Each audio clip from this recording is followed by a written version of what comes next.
Sejam todos bem-vindos novamente aí a mais um vídeo. Esse tema que vamos conversar a partir de uma pergunta. Eu sempre falo o seguinte, a interação com vocês é muito interessante, porque vem alguma pergunta e eu falo, nossa, acho que precisava entrar um pouco nesse assunto. E nós vamos falar nesse vídeo aí de uma temática que é muito importante, que é o quê? Soldagem de materiais diferentes, similares, né? Eu ia falar diferentes, mas é de similares. É o termo que a gente utiliza na soldagem. E é muito comum soldar materiais similares. E a gente vai ver o que é soldagem de materiais similares.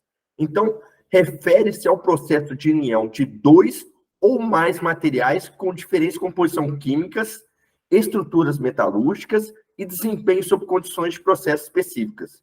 Então, vamos minuciar isso aí. Então, são materiais diferentes, similares a materiais diferentes, tá ok? Então, alguém falou assim, tem que soldar material similar. É material diferente. Então, ele pode ser material diferente por composição química, vamos supor, cobre e aço, completamente diferente, composição química diferente, estruturas metalúrgicas diferentes, a microestrutura do material pode ser diferente uma da outra. Exemplo, aço inoxidável e aço comum, aço carbono. Então, você tem uma diferença aí. Então, essa diferença, ela implica aí nessa questão da estrutura metalúrgica. E também temos a questão do desempenho. Então, posso ter um material que tenha resistência à corrosão, a alta temperatura. Eu posso ter um material que pode ter resistência a desgaste. Então, a gente aplica para revestimento. Então, isso implica você soldar materiais similares e ver se há compatibilidade. Tá ok? Então, eu sempre falo o seguinte, precisa analisar. Soldagem e manutenção tem que analisar, porque não dá para chegar e fazer e ver o que vai dar. Ainda mais no equipamento que custa caro. Quais os tipos mais comuns de materiais na soldagem de metais similares? Então, nós temos soldagem de aço, soldagem de metais não ferrosos e similares, então, cobre com alumínio, soldagem de aço e metais não ferrosos. Então, a gente pode falar soldagem de aço inoxidável com titânio, ou soldagem de aço com aço, um aço carbono comum e um inoxidável, ok? Então, isso é muito comum. Formas de tipo de união de materiais similares. Então, uma forma da gente fazer uma união de dois materiais, a gente pode fazer a união de dois metais de base diferentes, ok? Então, dois metais de base completamente diferentes. O exemplo, vamos dar um exemplo aí, já que a gente está exemplificando. Vamos falar do aço e cobre. Gente, não tem solubilidade. Tem um diagrama de fase que a gente pode botar o aço e o cobre, e a gente vai ver que não tem solubilidade, eles não se misturam. É igual óleo e água. Tem suas reservas aí, mas vamos colocar assim, a princípio a gente faz essa mistura em casa, né? Então fica mais fácil da gente visualizar isso. Então, o que a gente precisa? Colocar um níquel. O níquel ele tem solubilidade com cobre e também com aço. Então, eu posso fazer uma transição com material chamado níquel. Então, eu pego o aço aqui, pego o cobre aqui e coloco no meio deles o quê? O níquel. Ok? É muito comum. União do mesmo metal de base, mas com diferentes metais de adição, como aço temperado e revenido de médio carbono unidos com materiais de soldagem austenítico. Então, você pode, quando o material tem alta temperabilidade, você pode utilizar o quê? Os aços austeníticos. Então, a gente pode usar um 308, ok? Para poder o quê? Fazer essa transição. Então, é o mesmo metal base, mas com características diferentes. E aí eu preciso unir esse material, como ele pode temperar, eu posso utilizar uma liga aí para poder trazer alguns benefícios. E a outra é a união de placas metálicas compostas. Isso é muito interessante. Eu tive que fazer uma atividade e eu, conversando com o fornecedor, ele me falou dessas placas, também chama de inserto. Tá? Muito parecido com o inserto na usinagem, né? Então, você pode comprar uma placa, e aí, dependendo do seu material, dois materiais diferentes, você coloca entre eles o quê? Um inserto ou uma placa. E aí, esse material tem compatibilidade com o material do lado direito e com o material do lado esquerdo. Então, você pode utilizar isso aí. É muito comum, tá ok? Muito comum mesmo. Aí, o pessoal chama de inserto composto, né? Então, vale a pena, se você for utilizar, pensa numa situação dessa que você já compra pronto e você só faz a fusão. Funde com o material à direita e depois você funde com o material à sua esquerda. Tranquilo, sem problema algum. Aqui um ponto muito importante que eu gostaria da gente falar, que é a questão de procedimento de soldagem, tá bom? Então, a soldagem de materiais similares envolve a soldagem de dois metais diferentes, isso a gente viu, resultando em uma camada de transição com propriedade e microestrutura diferente do metal base. Então, vou soldar dois materiais diferentes. Então, o material A e o material B. Então, eu preciso ter o quê? Uma transição entre esses dois materiais. Porque se eu não tiver uma transição entre esses dois materiais, o que pode ocorrer? Pode ocorrer a falha. E a falha, e a gente precisa tomar um certo cuidado, se eu for ter uma junta soldada, essa junta soldada, a resistência mínima tem que ser do material de menor resistência. A junta soldada, a ZTA e o metal de adição, não pode ter propriedades abaixo desse material de menor resistência.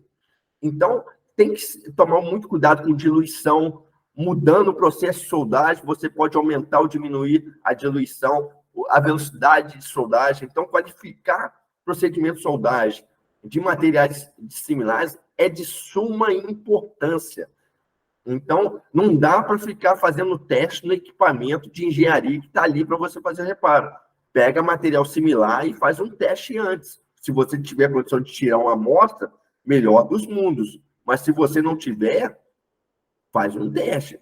Consiga um material parecido e faz um teste para qualificar o soldador, porque tem questão da molhabilidade da posta de fusão.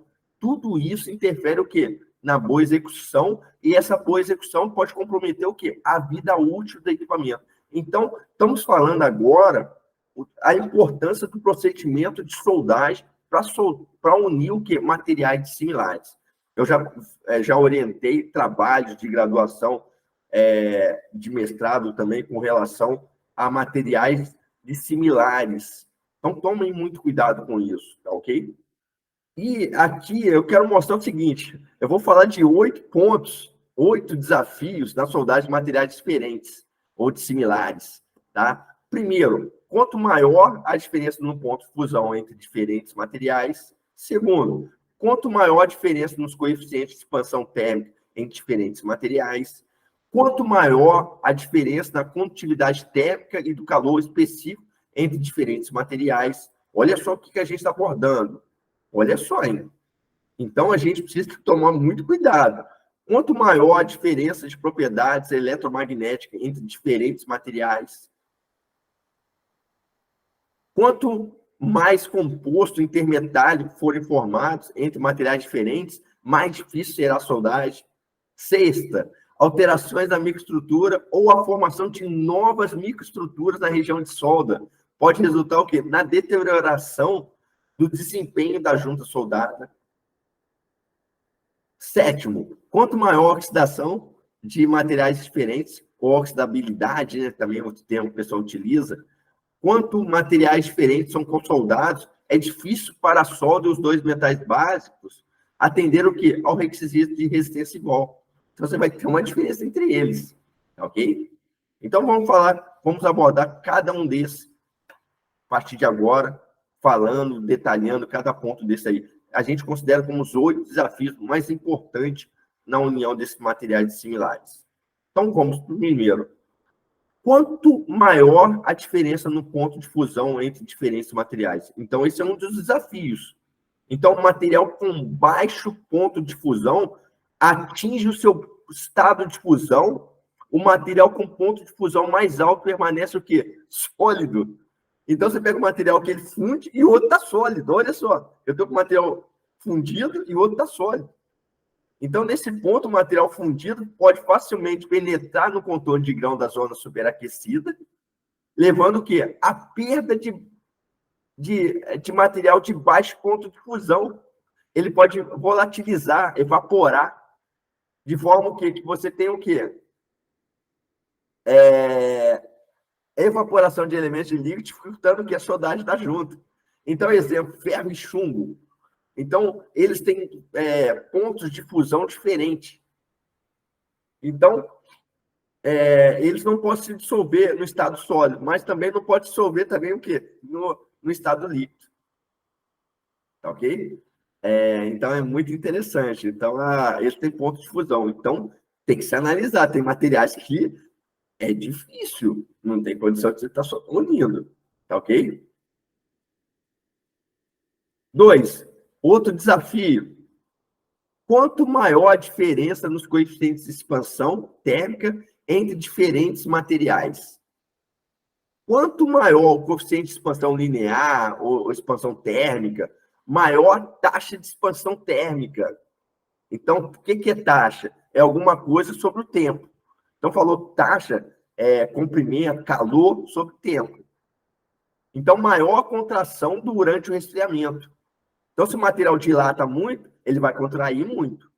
E maior tensão de soldagem ou tensão residual que será produzido quando a força de fusão solidificar. Então, esse tipo de tensão na solda não é facilmente eliminado, resultando o quê? Em deformações significativas. Então, você pode ter o quê? O material, ele pode empenar, se ele empenar, você está aliviando a tensão, ou ele pode o quê? Até trincar. Se você travar muito esse material, ele pode o quê? Na hora, quando ele começar a solidificar, ele contrair e ele até trincar. Ou na solda, no metal fundido, ou na ZTA. Preciso tomar um cuidado com isso. Tá bom? Terceiro desafio. Olha só que interessante, hein? Terceiro desafio. Quanto maior a diferença na condutividade térmica e do calor específico entre diferentes materiais. Vamos fazer o seguinte, olha só. Vamos falar o que é condutividade térmica, todo mundo sabe o que é, né? É a condição do calor no material. Eu sempre uso a questão da panela, né? Quando a gente quer que... Vamos imaginar que eu quero que... vamos usar um exemplo aqui para a gente exemplificar a condutividade térmica. Eu quero cozinhar arroz.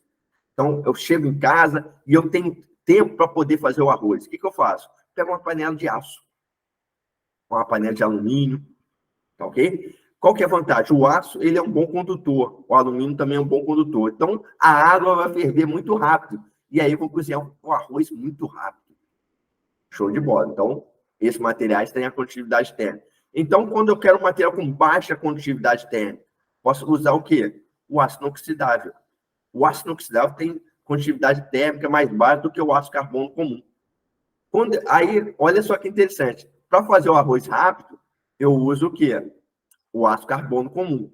Agora, se eu quero manter a temperatura do arroz, vou fazer o arroz, mas eu quero deixar o arroz mais quente por um tempo maior. O que eu faço? Utilizo de ácido inoxidável. E aí, o que ele vai fazer? Vai reter mais o calor. Deu para entender? A questão da condutividade térmica? Uma maneira simples da gente estar explicando o que significa isso. Então, o material conduz mais, o outro conduz menos. E o calor específico é a quantidade de calor necessária para que cada grama, para que cada massa de material, ele possa sofra uma variação de temperatura. Então, vou colocando calor no material e vejo o seguinte, numa determinada quantidade de material, geralmente a gente utiliza a grama, 1 grama, então, que essa grama, ela de uma substância sofre o quê? Uma variação de temperatura correspondente a 1 grau. Vou colocando calor até que ela aumenta 1 grau. De 0 passou para 1. Deu para entender?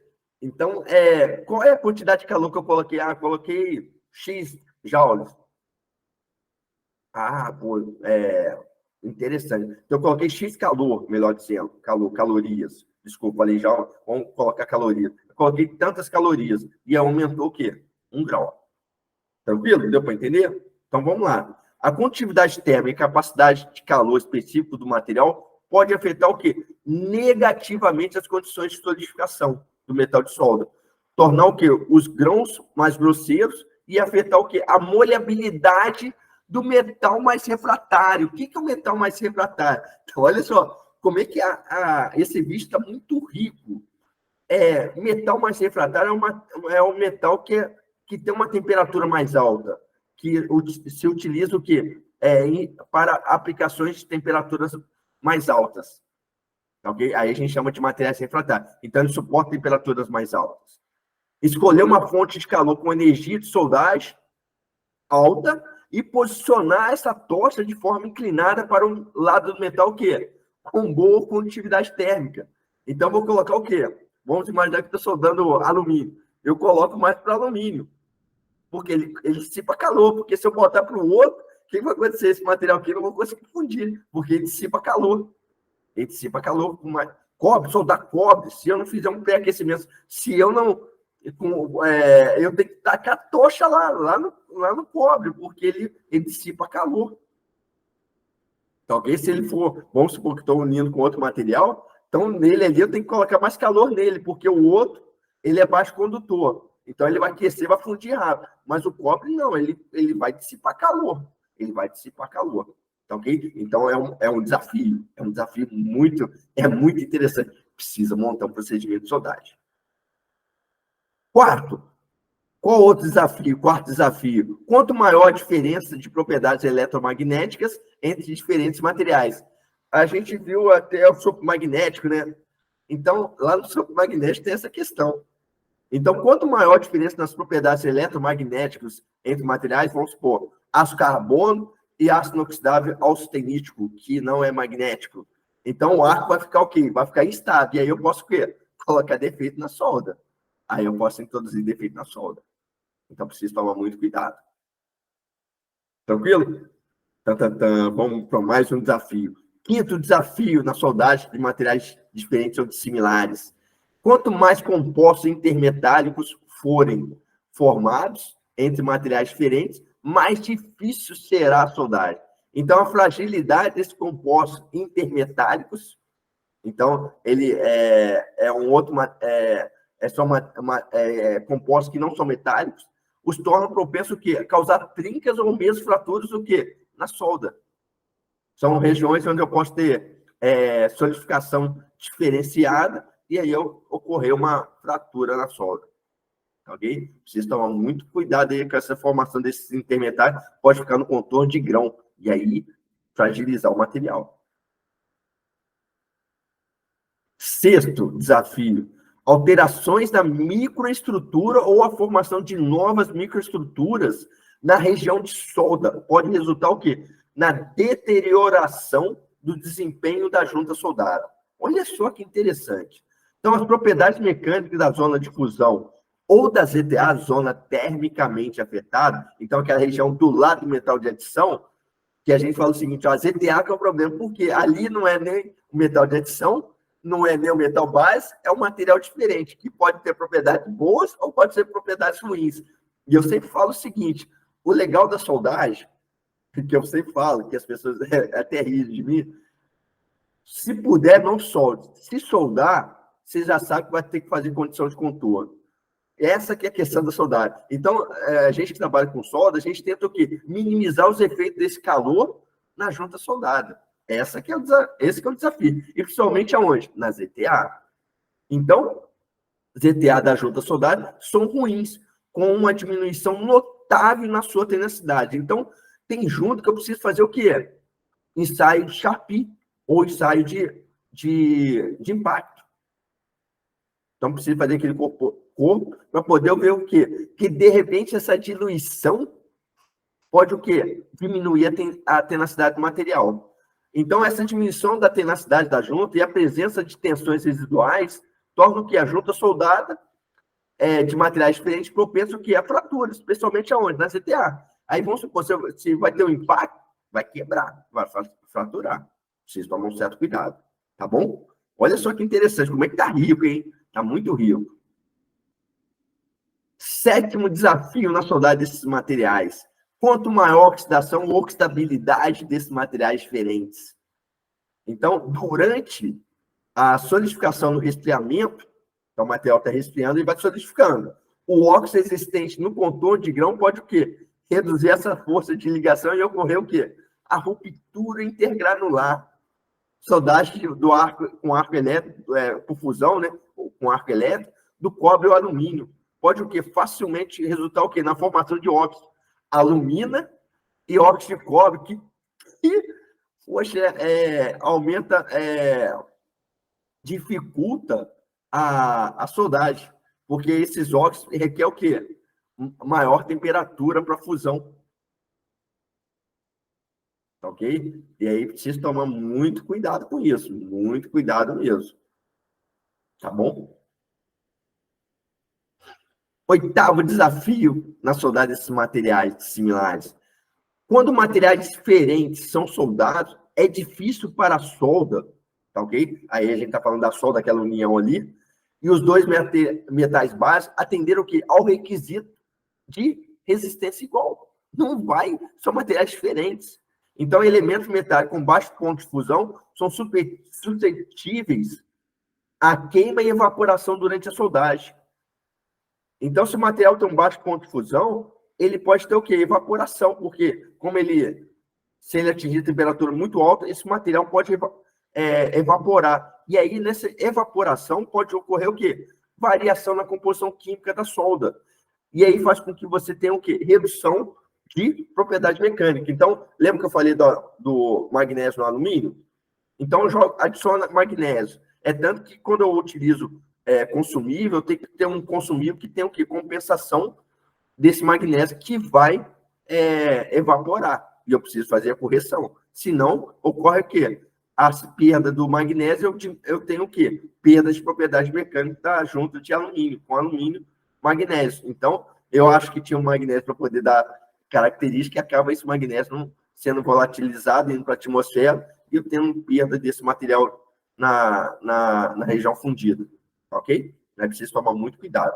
Espero que vocês tenham gostado desse vídeo aí. Se gostou, deixe seu comentário para que a gente possa gerar um conteúdo de alto valor para você. Então, lembrando que os comentários de vocês me ajudam a trazer temas para atender realmente a necessidade que vocês estão vivenciando na soldagem de manutenção. Então, fica aqui meu forte abraço. Até um próximo vídeo.